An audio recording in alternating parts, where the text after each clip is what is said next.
We begin tonight with breaking news. 2 people are dead, 5 others hurt after a gunman opened fire at Florida State University in Tallahassee. Yeah, the alleged gunman, a 20-year-old student, a sheriff's deputy's son, also taken to the hospital. This is just streets away from the state capitol. The school sending out an alert around noon, warning students of an active shooter near the Student Union building. Students were ordered to avoid the main campus and seek shelter. Students in the surrounding buildings were evacuated by university police.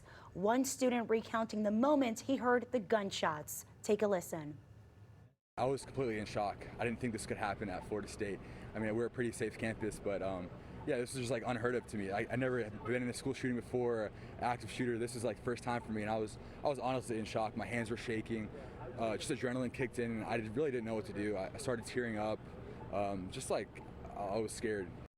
Yeah, you can imagine President Trump has been debriefed on the situation. He says his administration will make an address at a later time.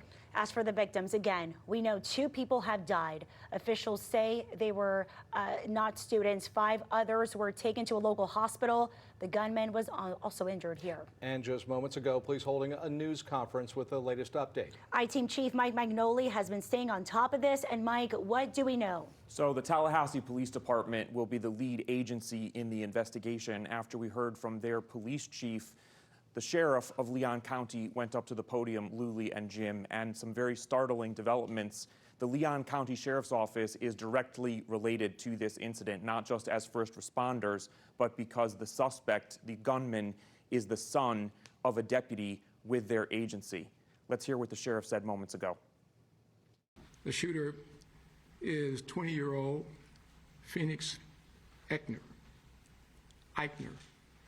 and he's the son of a Leon County Sheriff deputy.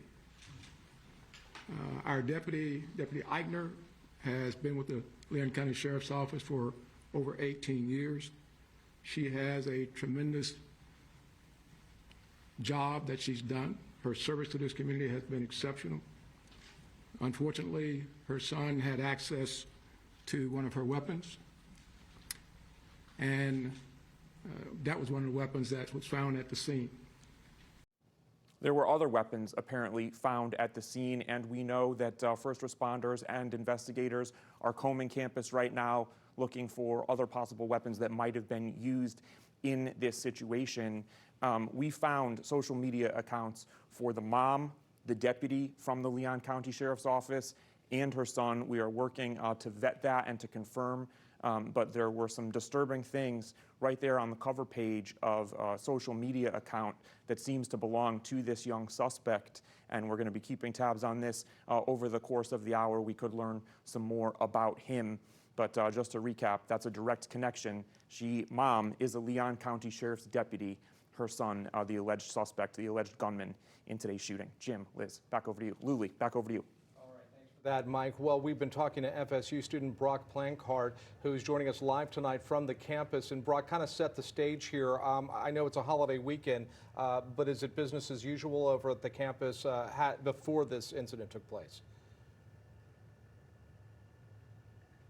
Yeah, so it was not something that we were ever expecting would ever happen to our campus. It was something that took us all by surprise. None of us knew that this would ever happen to us.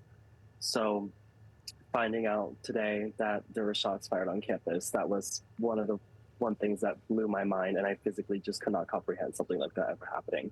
Yeah, and the shooting hitting so close to home. Brock, you are from our area, from the West Palm Beach area.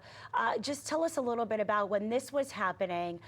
We understand that you were in your dorm, but just talk to us about that conversation. I imagine a lot of loved ones were reaching out to you. Just give us a little perspective of what was going on a little afternoon when this happened. I remember I was trying to take a nap in my dorm, and I was about to fall asleep, and then I heard the fire alarm go off in my room, and I was kind of like, dang, like, this is a fire alarm, like, I have to get up now. But before I could like even process anything, I heard an alarm that says like there's a threat to campus, and that threw me off completely. And I knew I wasn't like imagining anything. I knew I heard that.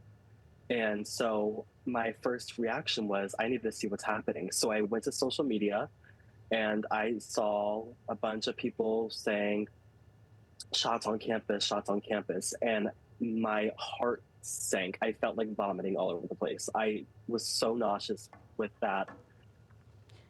I was like, there's no way this is happening to our school. And so I immediately decided to check on my friends that I thought were in classes at that time and that were near the union. And I was able to get in contact with all of them, and they were safe. And then right after, I was able to get in contact with my family and tell them that I'm in my dorm with my roommates and I'm safe and that I am not in any harm in any way, but I'm going to be staying in my dorm. And I still couldn't process it. I still was like, there's no way I'm telling my parents that there's a shooter on campus. There's no way. Like, I feel like I'm lying if I'm saying that. But in reality, I wasn't. We were getting notifications from FSU directly that there was a shooter on campus and there was an active threat to campus. So we understand a lot of lockdown situations too. A lot of law enforcement in the video that we saw outside Student Union. Were any of your friends there at the time? And if so, did you talk to them and are they safe? A lot of my friends were in their dorms, thankfully, but I did have some that were at the union at the time and they heard the shooting. And so they decided to immediately run to safety, go to their cars and get off campus as fast as possible. I couldn't even imagine being in that situation. That's so scary. But they were all safe. I was able to call every single one of them and make sure that they were good and that if they needed someone to talk to, I was always available to talk to them about this situation, because it really is one of the scariest things in the world to be that close to a situation that harmful.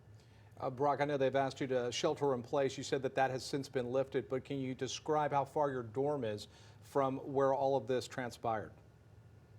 So we are on the northwest side of campus, and the union is approximately, I would say, around a 7-minute walk from my dorm. It's very close, and you could see the union from my dorm if you looked. You could see how close we were to the union and how close we were to where the situation happened, because it happened in like a very central part of campus. A lot of people are there every day passing by, whether they're going to one of the business buildings or just going to get something from the union. They're always walking by there. Did you hear anything? Go ahead. Did you hear anything? I was not hearing anything. I was inside the entire duration of the situation. And just lastly, as we talk about this, sadly, this is something that happens a lot. I imagine that the training that you and many of the students and faculty have to do in the beginning of the school year, does that come to mind when you get an alert to shelter in place, an active shooter situation?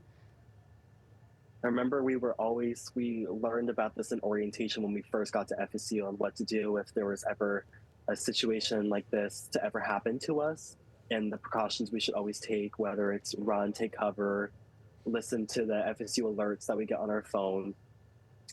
We have always been trained, unfortunately. It's so strange that we have to get trained on what to do during a shooting. We are taught what to do during this situation, how to act, how to prepare.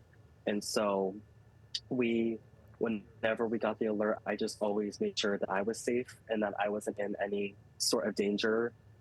And I made sure the same was for my friends who were closer than I was. Brock Blancart speaking to us inside his dorm inside Florida State University, where this whole situation has unfolded. Brock, we are so glad that you could join us today and that you are safe. Thank you. Thank you. We want to show you a look at these images right now. You can see just how quickly students evacuated. These photos taken from that popular area on campus. Alanda's screen, personal belongings, shoes, laptops, half-finished meals, all left behind. And just a half-mile away, the Capitol building, the governor posting on social media, our prayers are with our FSU family. U.S. Attorney General Pam Bondi, she says that she's in talks with the FBI on campus. And Senator Ashley Moody says that her office is already talking with school leadership. Senator Rick Scott also weighing in. He says that he's praying for the safety of everyone and a swift recovery for those who've been injured. Also, local Congresswoman Lois Frankel posting grateful to our first responders working to protect everyone. Florida State has canceled all classes through Friday. This includes all at-home athletic events through at least Sunday. Officials will discuss when to open campus back up. A father who lost his daughter in the Parkland school shooting back in 2018, reacting to the tragic news, Fred Guttenberg posted on X saying in part, quote, "My daughter Jamie was murdered in the Parkland school shooting. Many of her friends who were lucky enough to survive that shooting went on to attend FSU. Incredibly, some of them were just a part of a second school shooting, and some were in the student union today." Today's shooting at Florida State University turns out it is not the first. There was also an incident back in 2014 when a former FSU graduate had shot and killed a school employee along with 2 students in the campus library. 31-year-old Myron May sent hundreds of students scrambling for their lives. He was fatally shot by the responding officers.